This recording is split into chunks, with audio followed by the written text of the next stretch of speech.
जानते हैं हम कि अनुष्टुप छंद या छंद से संबंधित किसी भी छंद के बारे में परीक्षा में प्रश्न पूछ लिया जाता है, चाहे आपकी कोई भी परीक्षा हो साथियों, नेट, यूजी से संबंधित साथियों, नेट, जेआरएफ और जेएनयू, बीएचयू, बीएड, एमएड साथियों, किसी भी संस्कृत से संबंधित परीक्षा में छंदों से संबंधित प्रश्न आता ही आता है। तो आज हम पढ़ने वाले हैं साथियों अनुष्टुप छंद के बारे में। और यदि अभी तक आपने हमारे चैनल को सब्सक्राइब नहीं किया है तो सबसे पहले सब्सक्राइब कर लें ताकि आने वाले वीडियो आपके पास तक आसानी से पहुंच सकें। साथियों अनुष्टुप छंद जिस प्रकार से हम जानते हैं कि अनुष्टुप छंद के बारे में बहुत ही सरल छंद है अनुष्टुप छंद, क्योंकि इसमें 8 ही अक्षर होते हैं। प्रत्येक पाद में 8 अक्षर होते हैं, 4 पाद होते हैं साथियों। एक श्लोक में एक पद में 4 पाद होते हैं, तो प्रत्येक पाद में जहां पर 8 अक्षर होते हैं हमें गिनती कर लेना है 1 2 3 4 5 6 7 8 8 दूनी 16 8 8 32, यानी कि साथियों प्रत्येक पाद में 8 अक्षर जहां पर होंगे वहां पर सीधा सीधा हम निशान लगा देंगे परीक्षा में अनुष्टुप छंद। याद रखना साथियों। तो आज हम अनुष्टुप छंद का जो व्यापक लक्षण है, जो सभी जगह सभी लोग जानते हैं, उसी लक्षण को हम पढ़ने वाले हैं। श्लोके षष्ठम गुरु ज्ञेयम सर्वत्र लघु पंचमम द्विचतुष्पादयो ह्रस्वम सप्तमम दीर्घमन्यो। सीधा सीधा अर्थ है साथियों कि श्लोके षष्ठम गुरु ज्ञेयम, श्लोक नाम का जो अनुष्टुप वृत्त होता है साथियों, अनुष्टुप छंद के बहुत सारे भेद होते हैं, उसमें एक भेद का नाम श्लोक भी होता है। इसी के कारण हम प्रत्येक पद्य को चाहे वह किसी भी छंद का हो श्लोक नाम से संबोधित करते हैं, यह उसको श्लोक बोल देते हैं, क्योंकि श्लोक जो है शब्द या जो वर्ण है यह किसके लिए प्रसिद्ध है साथियों, प्रत्येक पद्य के लिए प्रसिद्ध है। लेकिन वास्तविकता में देखा जाए तो यह अनुष्टुप छंद का ही एक भेद है, श्लोक नामक वृत्त, यह आपको याद रखना है। तो साथियों जो श्लोक नामक जो अनुष्टुप का वृत्त होता है, अनुष्टुप छंद का जो भेद होता है, उस भेद में षष्ठम गुरु ज्ञेयम यानी कि 4 पादों में षष्ठम यानी कि 6वां अक्षर गुरु समझना चाहिए, गुरु होता है, समझना चाहिए और होता ही है, यह आपको याद रखना है। पूरे 4 पादों में साथियों 6वां अक्षर होगा, 8 तो अक्षर होते ही है, उसमें जो 6वां अक्षर होगा वह कौन सा होगा, गुरु होगा। उसके बाद साथियों सर्वत्र लघु पंचमम यानी कि सभी जगह 4 पादों में जो 5वां अक्षर होगा वह लघु होगा, याद रखना है आपको। उसी प्रकार साथियों जो द्विचतुष्पादयो ह्रस्वम यानी कि दूसरे और चौथे पाद में सप्तमम ह्रस्वम यानी कि 7वां अक्षर ह्रस्व यानी कि लघु होता है। याद रखना साथियों दूसरे और चौथे पाद में जो 7वां अक्षर होगा वह कैसा होगा, लघु होगा। सप्तमम दीर्घम अन्य हो यानी कि अन्य यानी कि साथियों प्रथम और तृतीय पाद में जो 7वां अक्षर होगा वह कैसा होगा, दीर्घ होगा। तो आपको 4 कंडीशन यहाँ पर हैं जो आपको याद रखनी है, आपके दिमाग में रखनी है, चाहे आप किसी भी परीक्षा में बैठे हो और छंद से संबंधित यदि अनुष्टुप छंद से संबंधित प्रश्न आता है तो आपको यह 4 चीजें याद रखनी है, दिमाग में आपको बैठा करके रखना है कि जहां पर यह चारों चीजें अप्लाई होंगी। चाहे साथियों आपको पद्य रचना, यदि आप संस्कृत को जानते हैं अच्छे से तो आपके मन में कई बार प्रश्न आता है कि मैं भी एक श्लोक की रचना करूं, मैं भी एक पद्य की रचना करूं, तो सबसे सरल पद्य रचना के लिए साथी होता है अनुष्टुप छंद। और अनुष्टुप छंद में जब आप पद्य रचना करते हैं तो आपको याद आता है कि अब इसका लक्षण क्या होगा, और यदि लक्षण इसका है तो हम किस प्रकार से इसको घटाएं, किस प्रकार से हम इसको हमारी कंडीशन में अप्लाई करें। तो याद रखना साथियों यह 4 कंडीशन, पहली कंडीशन है आपका षष्ठम गुरु यानी कि षष्ठम गुरु 6वां अक्षर गुरु। दूसरी कंडीशन है साथियों लघु यानी कि पंचमम लघु, 5वां अक्षर लघु होना चाहिए। तीसरी कंडीशन है कि सप्तमम 7वां अक्षर साथियों, चाहे वह तीसरे और चौथे पाद का हो चाहे पहले और दूसरे पाद का हो, 7वां अक्षर तीसरे और चौथे पाद में लघु होगा और पहले और साथियों दूसरे और चौथे पाद में द्विचतुष्पाद हो यानी कि दूसरे और चौथे पाद में लघु होगा और पहले और तीसरे पाद में वह गुरु होगा। बस इतनी सी बात है, उसी को हम उदाहरण के द्वारा समझते हैं। वागर्थ विव संपृक्त वागर्थ प्रतिपत्तये जगतः पितरौ वंदे पार्वती परमेश्वरौ। यह श्लोक है, अत्यधिक लोगों को इस श्लोक याद होता है, इसलिए मैंने श्लोक यहाँ पर लिया है आपको समझाने के लिए। वागर्था विव संपृक्त 8 अक्षर है साथियों, पहली कंडीशन में देखना है 6वां अक्षर गुरु होना चाहिए। तो वागर्था विव सम साथियों ये जो 6वां अक्षर यहाँ पर क्या है, यह गुरु है।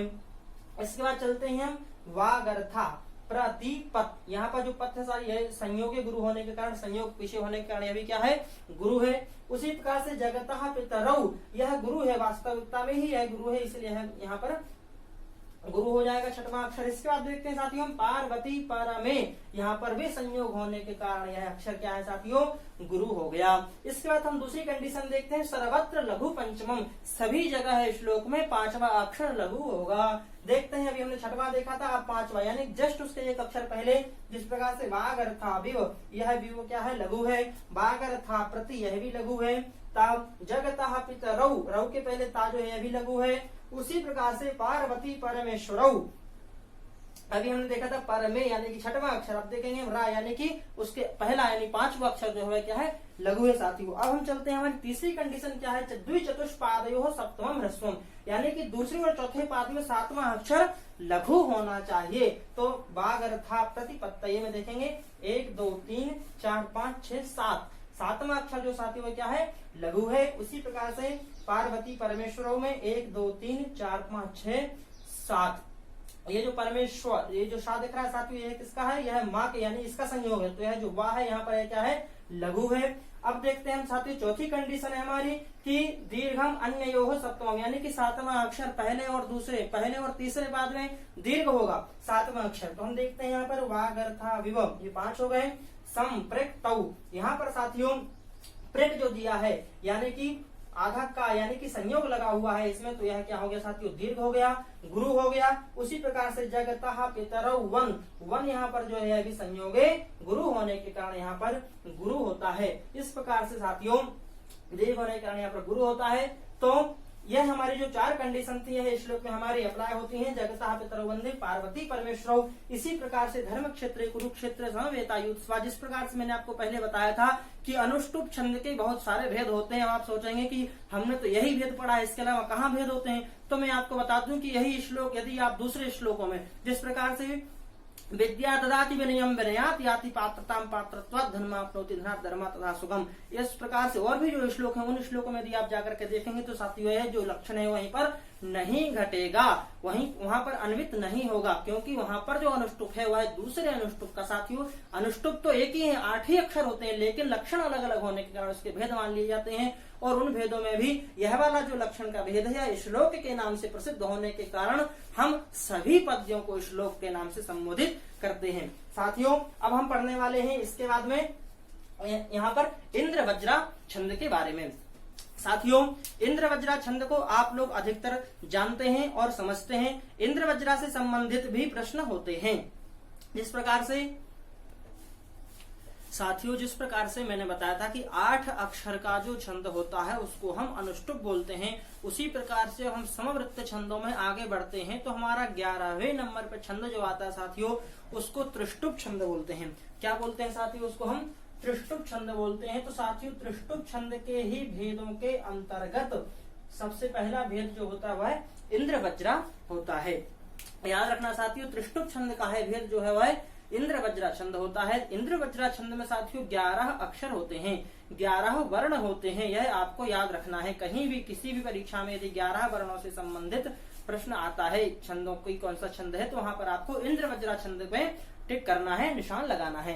अब साथियों इंद्र वज्रा छंद का जो लक्षण है क्या है, स्याद इंद्र वज्रा यदि तौ जगौगः, किस प्रकार से साथियों, यदि तौ जगौगः स्यात् इंद्र वज्रा, यदि तौ जगौगः यानी कि तश्च तश्च इति तौ यानी कि तगण और तगण लगातार यदि 2 बार तगण आता है, यदि तौ तश्च तश्च इति तौ, फिर साथियों है जगौ यानी कि जश्च गश्च इति जगौ, यानी कि 2 बार तगण आएगा आपका, उसके बाद जगण और फिर गुरु, गुरु के बाद साथियों जगौ यानी कि जश्च गश्च इति जगौ, एक जगण फिर गुरु और उसके बाद गहा यानी कि एक बार फिर यदि गुरु आता है तो वहां पर कौन सा छंद होगा साथियों, इंद्र वज्रा। यदि स्यात् यदि तौ जगौगः स्यात् तर्हि इंद्र वज्रा, यानी कि 2 बार तगण जगण फिर यदि 2 बार गुरु आता है साथियों तो वहां पर इंद्र वज्रा नामक छंद होता है। अब तगण हमने आपको बताया था पिछले वीडियो में साथियों, तगण की स्थिति क्या होती है, पहला गुरु, दूसरा गुरु और तीसरा वर्ण जो होता है साथियों वह लघु वर्ण होता है। उस प्रकार से साथियों जो जगण होता है वह क्या होता है, लघु, गुरु और लघु। इस प्रकार से मैंने आपको पिछले वीडियो में बताया था कि यमाता राजवान सरगम, यह जो सूत्र है आपको याद रखना है। इसी के हिसाब से आपको गण की संख्या निर्धारित करनी है कि कौन से गण में प्रत्येक गण में 3 वर्ण होते हैं, लेकिन कौन सा गुरु और कौन सा लघु होता है यह आपको इस सूत्र से याद करना पड़ेगा साथियों।